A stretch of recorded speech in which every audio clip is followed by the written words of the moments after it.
पर मैंने सोचा आज कि मैं थोड़ा ये अलग तरीके से करूं। जो जो 21 लेख जो हैं उनमें से मैंने 10 चुने हैं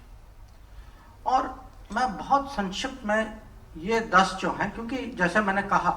कि ये सबके व्यू पॉइंट अलग है। ये 10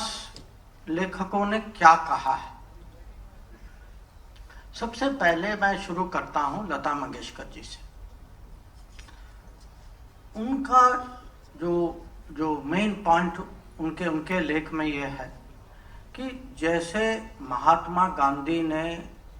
जो अंग्रेज़ों के खिलाफ जो नेशनल मूवमेंट जो चलाया था, उसकी सफलता इसीलिए थी क्योंकि वो जन आंदोलन था। कि आज जो है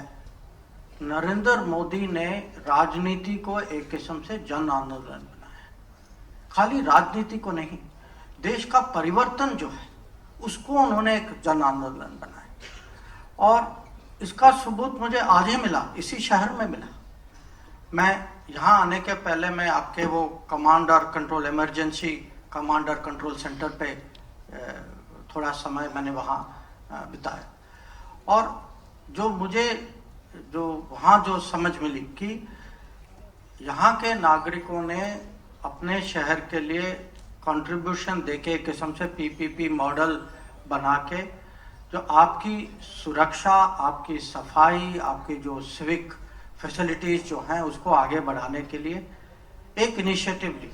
और वो इनिशिएटिव अब यहाँ तक पहुँच चुकी है कि अगर आज हम कह सकते हैं कि सूरत जो है एक स्मार्ट सिटी है, सक्सेसफुल स्मार्ट सिटी है, उसका कारण है कि ये सिटीजन लेड स्मार्ट सिटी। और ये एक जन आंदोलन का एक बहुत अच्छा उदाहरण है। अब आप देखिए कि पिछले सालों में, पिछले 2014 के बाद देश में क्या हो रहा है। आपने देखा होगा महामारी के समय में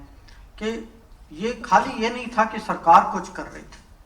सरकार ने नागरिकों के मन में ये डाल दिया था कि हम सबको मिलजुल के इसका सामना करना है, तो हम एक दूसरे को प्रोत्साहित करें। आप में एक नहीं होगा जिसने अपने परिवार के सदस्य को या किसी जो काम में जो साथ आपके साथी जो हैं या जो स्कूल या विश्वविद्यालय में आपके साथ जो पढ़ते हैं उनको प्रोत्साहित नहीं किया होगा कि भाई आप वैक्सीनेशन ले लो, भाई आप मास्क पहन लो, आप ये प्रिकॉशन ले लो। और एक किस्म से ये जो जागरण जो देश में जो हुआ है, इसका जिक्र लता मंगेशकर जी ने एक किस्म से बहुत अच्छी तरीके से एनालाइज किया है। और माने उन्होंने उनके जो हैं 3-4 पैराग्राफ हैं, पर वो 3-4 पैराग्राफ जो हैं अगर आप उसको बहुत ध्यान से पढ़ें और उसके बारे में सोचें तो आपको लगेगा कि इस प्रधानमंत्री में और जो उनके पहले जो भी थे फर्क क्या है,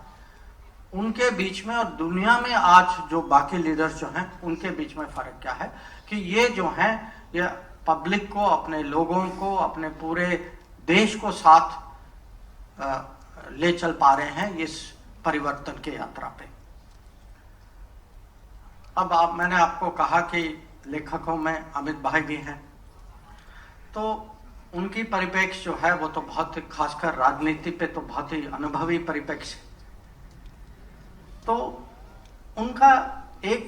उन्होंने एक बात कही जो मुझे अच्छा लगा और मेरे लिए भी एक किस्म से ये मैं कहूँगा एक लर्निंग है। वो कहते हैं वो लिखते हैं इसमें कि मोदी जी और दूसरों में फर्क क्या है। उनका कहना है कि वो पॉलिटिशियन तो हैं, पर जब वो पॉलिटिक्स में आए, जब वो मुख्यमंत्री बने, उनका जो लक्ष्य जो था, उनके प्रोग्राम्स जो थे, वो कभी अगले इलेक्शन तक सीमित नहीं रहते थे। और उदाहरण जो देते हैं, जो आप सब जानते हैं कि नर्मदा का पानी सौराष्ट्र ले जाना,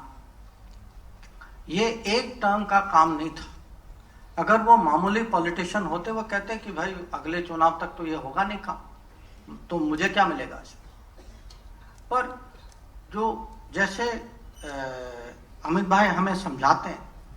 कि उनकी खासियत है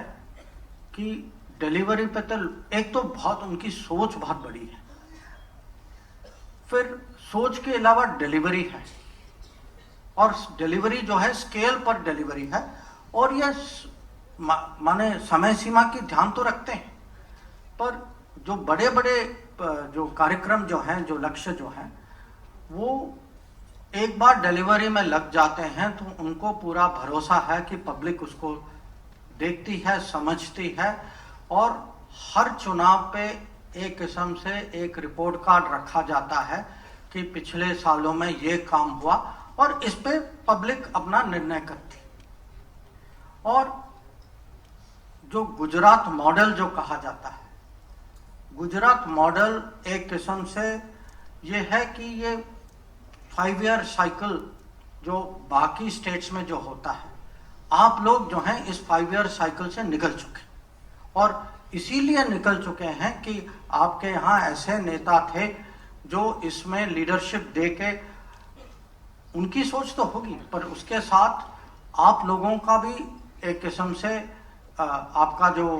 विजन मैं कहूँगा, उनके साथ ये बढ़ता गया। और आज जो है, जो बड़ी बड़ी चीज़ जो अगर देश में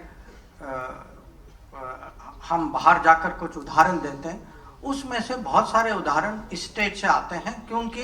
ये स्टेट जो है ये 5 ईयर साइकिल पे नहीं चलता। ये एक किस्म से जानता है कि ये खाली अपना इंजन नहीं है, ये देश का इंजन भी है।